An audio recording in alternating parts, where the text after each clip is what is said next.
الحمد للہ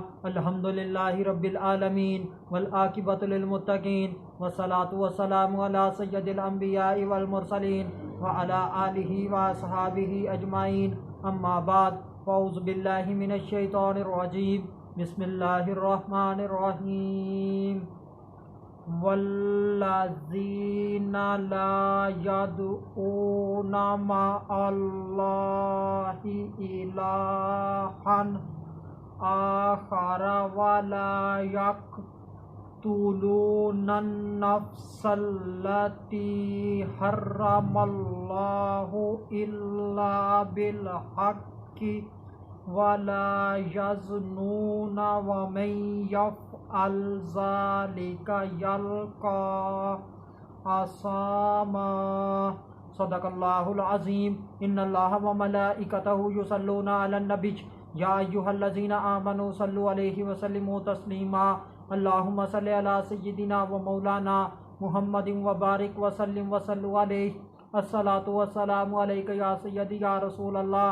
الصلاۃ والسلام علیک یا سیدی یا حبیب اللہ الصلاۃ والسلام علیک یا سیدی یا محمد الرسول اللہ صلی اللہ علیہ وآلہ وسلم۔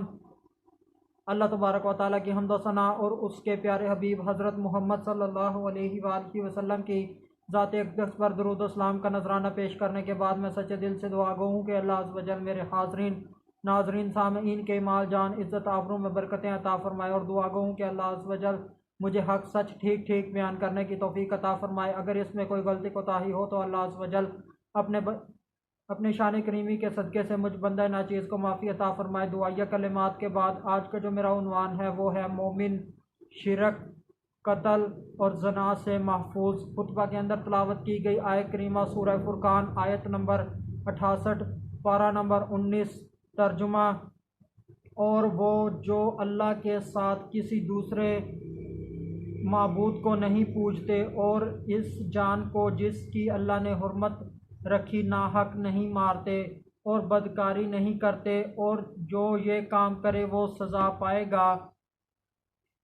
اس آیت کریمہ کے اندر اللہ عز و جل نے مومنوں کی 3 صفات کو بیان کیا ہے۔ ان میں سے پہلی صفت جو مومنین کی ہے وہ یہ ہے کہ مومن شرک نہیں کرتے، دوسری صفت مومن قتل نہیں کرتا، اور تیسری صفت جو مومن کی ہے وہ مومن زنا نہیں کرتا۔ اور جو پیچھے آیات چلتی آ رہی ہیں ان کے مطابق یہ مومنین کی 7ویں 8ویں اور 9ویں صفات ہیں۔ پہلی صفت جو اللہ عز و جل نے اس آیت کریمہ کے اندر مومنین کی بیان کی ہے، اور وہ لوگ نہیں پکارتے وہ ساتھ اللہ کے معبود دوسرا، یعنی کہ مومنین کی صفت ہے وہ اللہ کے ساتھ کسی کو دوسرے کو معبود نہیں پکارتے، صرف اللہ عز و جل ہی کو معبود مانتے ہیں، اللہ عز و جل ہی کو الہ مانتے ہیں، اللہ عز و جل ہی کے آگے سر کو جھکاتے ہیں، اللہ عز و جل ہی کے آگے دل کو جھکاتے ہیں، اللہ عز و جل ہی کے آگے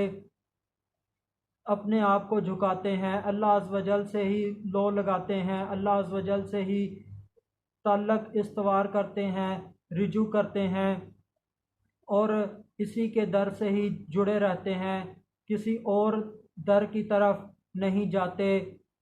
صرف اللہ کے ہی خالصتاً بندے بن کر رہتے ہیں، اللہ عز و جل ہی کے آگے اپنے مصائب و آلام بیان کرتے ہیں، چاہے کیسے ہی حالات آ جائیں وہ اللہ عز و جل کے در کو نہیں چھوڑتے، اس کے اوپر ڈٹے رہتے ہیں، چاہے خوشی کے حالات آ جائیں، خوشی میں بندہ مومن اللہ عز و جل کا شکریہ ادا کرتا ہے، الحمدللہ کہتا ہے، شکرانے کے نفل پڑھتا ہے، سجدہ شکر بجا لاتا ہے، خوشی کے اندر صدقہ کرتا ہے، اور جب بندہ مومن کے اوپر دکھ والے حالات آ جائیں تو اس وقت بھی اللہ عز و جل سے ہی تعلق کو مضبوط کرتا ہے، اللہ عز و جل سے ہی لو لگاتا ہے، اللہ عز و جل سے ہی رجوع کرتا ہے، اللہ عز و جل سے دعائیں کرتا ہے، منتیں مانگتا ہے، اللہ عز و جل کو واسطے دیتا ہے اور اللہ عز و جل کے بارگاہ میں روتا ہے، گڑ گڑاتا ہے، اللہ عز و جل کا ہی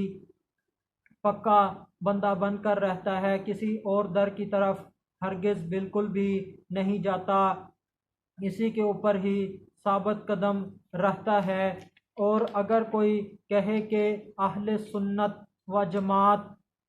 غیر اللہ سے مانگتے ہیں، بندوں سے مانگتے ہیں، ہم جو کہتے ہیں یا علی مدد اور یا غوث اعظم مدد، یہ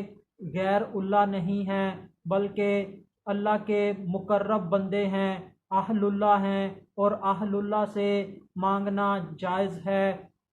صحابہ کرام رضوان اللہ تعالی علیہم اجمعین بھی اپنی ضروریات، اپنی حاجتیں ایک دوسرے سے طلب کرتے تھے اور ان کو ان کی حاجات مل بھی جاتی تھیں۔ صحابہ کرام رضوان اللہ تعالی علیہم اجمعین پر جب بھی کوئی مشکل وقت آ جاتا تو وہ نبی کریم صلی اللہ علیہ وآلہ وسلم کے پاس آ جاتے اور نبی کریم صلی اللہ علیہ وآلہ وسلم سے سوال کرتے اور نبی کریم صلی اللہ علیہ وآلہ وسلم انہیں عطا فرماتے۔ اس موضوع کے اوپر بے شمار واقعات ہیں، یہاں تک کہ اگر کسی صحابی کو بھوک بھی لگتی تھی تو وہ میرے نبی کے پاس آ جاتا تھا اور نبی کریم صلی اللہ علیہ وآلہ وسلم کو اپنی بھوک بیان کرتا تھا اور نبی کریم صلی اللہ علیہ وآلہ وسلم اسے کھانا کھلا دیتے تھے۔ میرے نبی کریم صلی اللہ علیہ وآلہ وسلم نے تو کافروں سے بھی مدد طلب کی ہے۔ جب ابتدائے اسلام میں نبی کریم صلی اللہ علیہ وآلہ وسلم نے ابو طالب کے گھر، جو کہ حضرت علی کے والد ہیں، ان کے گھر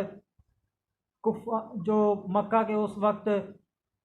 سردار تھے، 40 سردار تھے، ان کی دعوت کی، انہیں کھانا کھلایا اور ان سے کہا کہ تم میں سے کون میرا ساتھ دیتا ہے، میری مدد کرنے والا کون ہے، یعنی کہ نبی نے بھی ان سے مدد طلب کی۔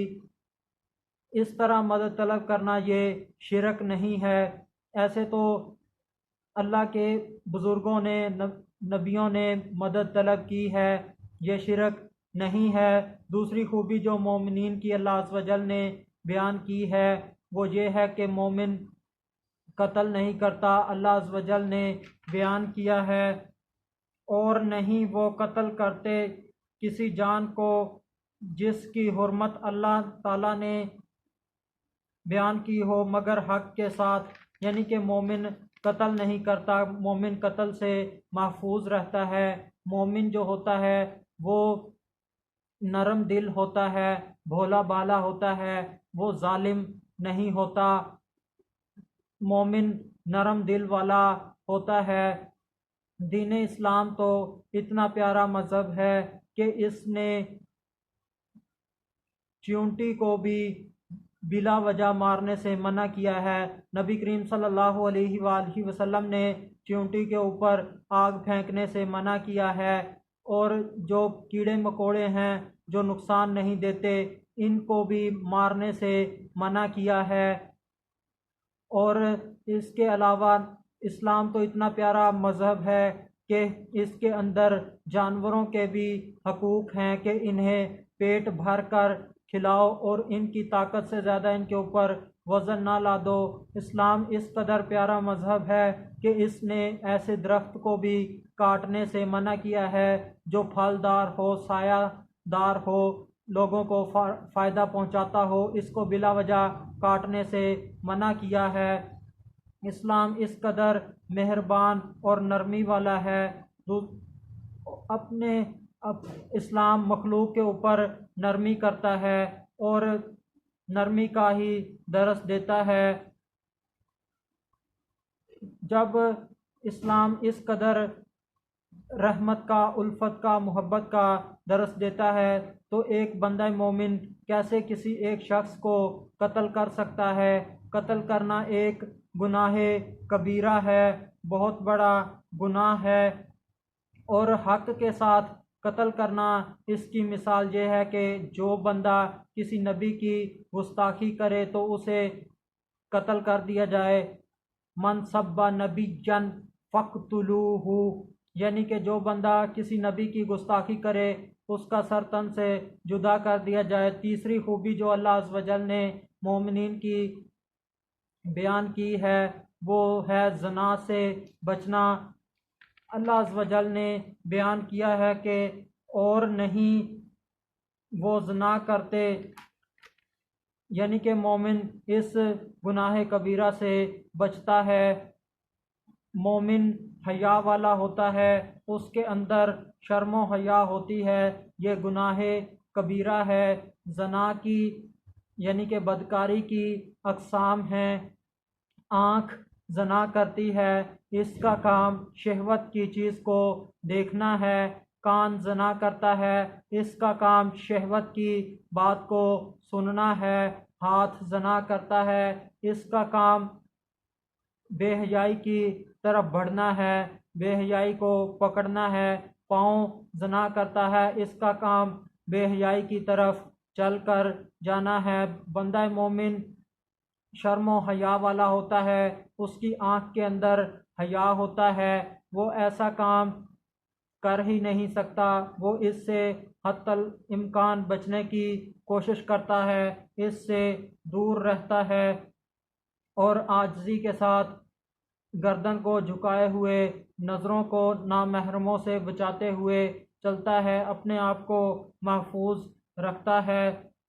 جو آنکھ شہوت سے کسی کو دیکھے اللہ عز و جل اس آنکھ کے اندر دوزخ کی آگ کے انگاروں کو بھر دے گا۔ جو کان شوق سے بے حیائی کی باتیں سنے اللہ عز و جل اس کان کے اندر دوزخ کا پگھلتا ہوا سیسا ڈال دے گا۔ جو لوگ اپنے ہاتھ سے نکاح کر لیتے ہیں، یعنی کہ اپنی جوانی کو اپنے ہاتھوں سے برباد کرتے ہیں، اپنے گوہر کو برباد کرتے ہیں، تو ایسے لوگوں کے ہاتھ کل بروز قیامت حاملہ ہوں گے۔ اور جو لوگ بے حیائی کی طرف جاتے ہیں، بے حیائی کے اڈوں کی طرف چل کر جاتے ہیں، یا بے حیائی ان کی طرف خود چل کر آ جاتی ہے، تو انہیں اللہ عز و جل سے ڈرنا چاہیے اور ایسے کام سے باز رہنا چاہیے۔ اور آخر میں اللہ عز و جل نے مومنوں کو ڈرایا ہے۔ اللہ عز و جل نے اس آیت کے اندر بیان کیا ہے کہ اور جو ایسا کرے گا اس کو، اور جو ایسا کرے وہ سزا پائے گا، یعنی کہ جو بندہ ان تینوں کاموں میں سے کوئی کام کرے گا تو وہ سزا پائے گا۔ یہ تینوں بڑے گناہ ہیں، کبیرہ گناہ ہیں۔ شرک کرنے سے تو بندہ دائرہ اسلام سے ہی خارج ہو جائے گا، اور باقی دو جو بڑے گناہ ہیں قتل اور زنا، یہ کبیرہ گناہ ہیں۔ کبیرہ گناہوں کے کرنے سے بندہ کافر نہیں ہوتا، بندہ مومن ہی رہتا ہے۔ کچھ لوگوں کا عقیدہ ہے کہ بندہ کبیرہ گناہ کر کے بندہ کافر ہو جاتا ہے، ایسا نہیں ہوتا۔ اللہ عز و جل اگر چاہے تو اپنے بندے کو ان گناہوں پر سزا دے، اگر اللہ عز و جل چاہے تو اپنے بندے کو ان گناہوں کو معاف کرتے ہوئے اپنی رحمت سے، اپنے فضل سے بخش دے۔ اللہ عز و جل ہر چیز کے اوپر قادر ہے۔ اللہ عز و جل کی رحمت، اللہ عز و جل کا فضل بہت زیادہ وسیع ہے۔ اللہ تعالیٰ سے دعا ہے کہ اللہ عز و جل ہمیں ان تمام گناہوں سے محفوظ رکھے اور ہمارا خاتمہ بالایمان ہو۔ وما علینا الا البلاغ المبین۔